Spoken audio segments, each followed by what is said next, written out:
일본 온라인 쇼핑몰에서 우리나라 KF94 마스크가 인기를 끌고 있는데요. 그 사이를 못 참고 짝퉁 상품들이 기승을 부리고 있습니다. 이에 주일 한국 대사관이 라쿠텐과 아마존, 큐텐 등 일본의 대형 인터넷 쇼핑몰을 상대로 대응에 나섰는데요. 지난 17일 일본 유통업계에 따르면 작년 초 코로나19가 발생한 이후 일본 온라인 시장에서는 KF94 마스크의 판매량이 늘고 있는 추세입니다. 코로나19의 초기 방역에 실패한 일본에서 한국은 방역 모범국으로 KF94 마스크는 K방역의 1등 공신으로 자리 잡았기 때문인데요. 마스크를 공산품으로 취급하는 일본에는 성능을 인증하는 제도가 없는 점도 KF94의 인기 비결이기도 합니다. 우리나라는 마스크를 의료용품으로 취급하고 식품의약품안전처가 품질을 인증합니다. 식약처의 승인을 받은 제품은 의약외품이라는 문구와 함께 KF94로 표기할 수 있죠. KF는 코리아 필터의 약자이며 94는 0.4 마이크로미터의 황사나 미세먼지 입자를 94% 이상 차단할 수 있다는 의미인데요. 일본 소비자들은 이를 코로나 바이러스도 차단할 수 있는 마스크로 인식하고 있습니다.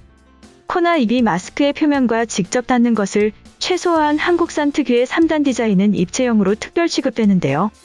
일본 최대 인터넷 쇼핑몰 가운데 라쿠텐은 형태와 생산국에 따라 마스크를 검색할 수 있게 지원하고 있습니다. 하지만 문제는 주요 인터넷 쇼핑몰에서 저렴한 가격을 내세워 일명 짝퉁 KF94 마스크가 판을 치고 있는 것인데요. KF94 인증을 받지 않았으면서 KF94 한국제라는 광고 문구를 내건 중국산 마스크가 범람한다는 것입니다. 또 KF94 마스크라면서 중국 인증서를 올려놓은 판매자도 있는데요. 일본에서 30년 이상 무역업을 해온 이순배 거산재팬 사장은 대부분의 사이트 상단에 배치되는 싼 가격의 마스크는 상당수가 중국산 모조품이라고 전했습니다. 해당 쇼핑몰 상품평에도 KF94 마스크라는 광고 문구를 보고 구매했더니 중국산 불량품이 배송되었다며 항의 글이 넘쳐나고 있습니다. 이에 짝퉁을 방치하면 정품을 만드는 기업뿐만 아니라 KF94의 브랜드 신뢰도에 악영향을 미칠 것이라는 지적이 나오고 있는데요. 이는 소비자들의 건강 문제와 인터넷 쇼핑몰의 평판에도 직결될 수 있습니다. 한국 기업의 피해 사례가 잇따르자 최근 주일 한국 대사관과 코트라는 관계기관 협의회를 열고 대형 온라인 쇼핑몰에 정식으로 문제를 제기하였죠. 품질을 오인할 수 있는 상품의 판매를 금지하는 부정경쟁방지법 및 경품표시법과 쇼핑몰 약관을 모두 위반했다는 판단입니다.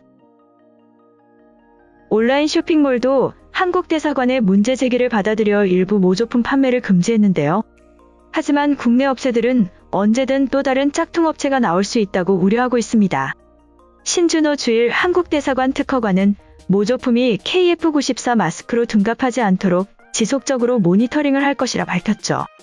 그리고 온라인 쇼핑몰에도 방역 관련 상품은 품목 허가증을 요청하는 등 모조품을 사전에 차단할 수 있도록 제도를 갖추도록 요청할 계획이라고 말했습니다.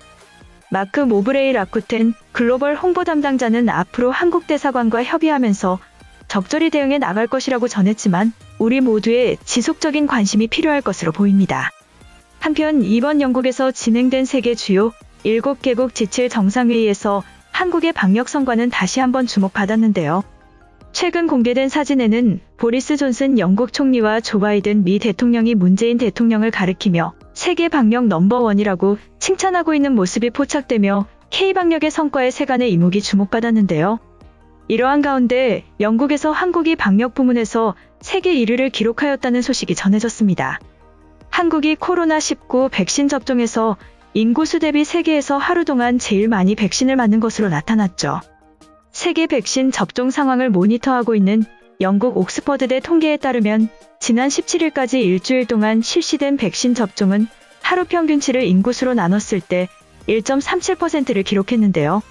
이는 최근 일주일 동안 한국에서 매일 100명당 1.37명이 코로나19 백신 주사를 맞았다는 것으로 중국의 1.2명을 제치고 세계 1등이었죠. 독일이 0.97명으로 3위였으며 세계 평균이 하루 0.45명인 가운데 미국은 약간 못 미치는 0.4명에 그쳤습니다. 한국이 1.37명으로 앞서기 전에 오랫동안 중국이 이 부문 통계 선두주자를 지켜왔는데요.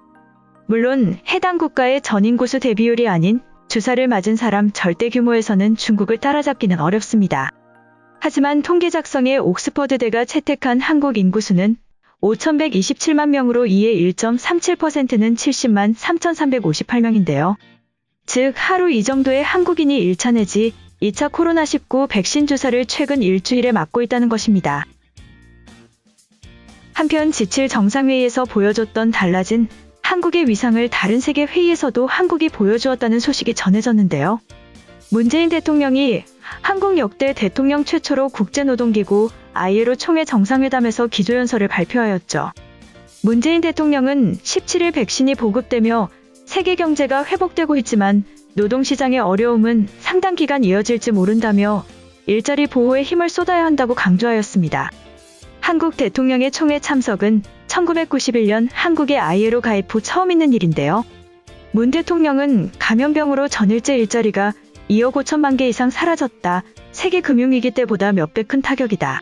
문제는 청년과 여성, 일용직 노동자의 일자리부터 먼저 충격을 받는 등 취약계층에게 더 가혹하다는 것이라고 진단하였죠. 이어 문 대통령은 이제 ILO와 모든 나라가 일자리를 지키며 사람 중심의 회복을 추구할 때이다. 시장 기능에만 맡겨서는 안 된다. 모든 사람과 모든 기업, 모든 나라가 골고루 회복해야 불평등이 커지는 것을 막을 수 있다고 전 분야에서 노동 개선을 위한 참여가 필요하다고 강조하였는데요. 또한 문 대통령은 한국의 사례에 대해서는 재정을 통해 취약계층에게 일자리 기회를 제공하고 있으며 공공부문이 버팀목이 되도록 노력하고 있다. 전국민 고용보험 등 고용안전망과 사회안전망을 더 강화해 나갈 것이다 라고 말하였습니다. 또 장시간 노동을 개선하고 최저임금을 과감하게 인상해 소득주도 성장을 포함하는 포용적 성장을 추구했다. 사회적 대화를 통해 ILO 핵심 협약을 비준하는 등 노동 존중 사회를 향해 전진했다고 밝혔죠. 문 대통령은 최근 새로운 일자리가 만들어지며 플랫폼 노동 등 새로운 고용관계가 확산하고 있다. 노동자와 사용자의 구분을 전제로 한 기존의 노동보호 체계를 보완할 필요성이 높아지고 있다며 필수 노동자 처우 개선 등에도 각국이 노력해야 한다고 제안하였죠.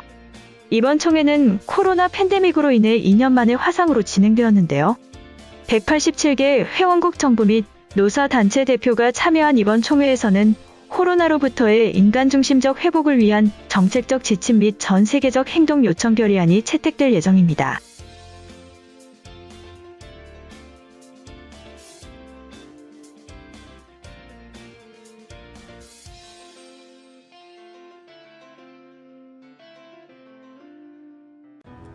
이번 영상은 여기까지고요. 제 영상이 도움이 되셨거나 세계 속 반응 더 보고 싶다 하시는 분들은 구독과 좋아요, 알람 설정까지 부탁드립니다. 다음에 또 봐요.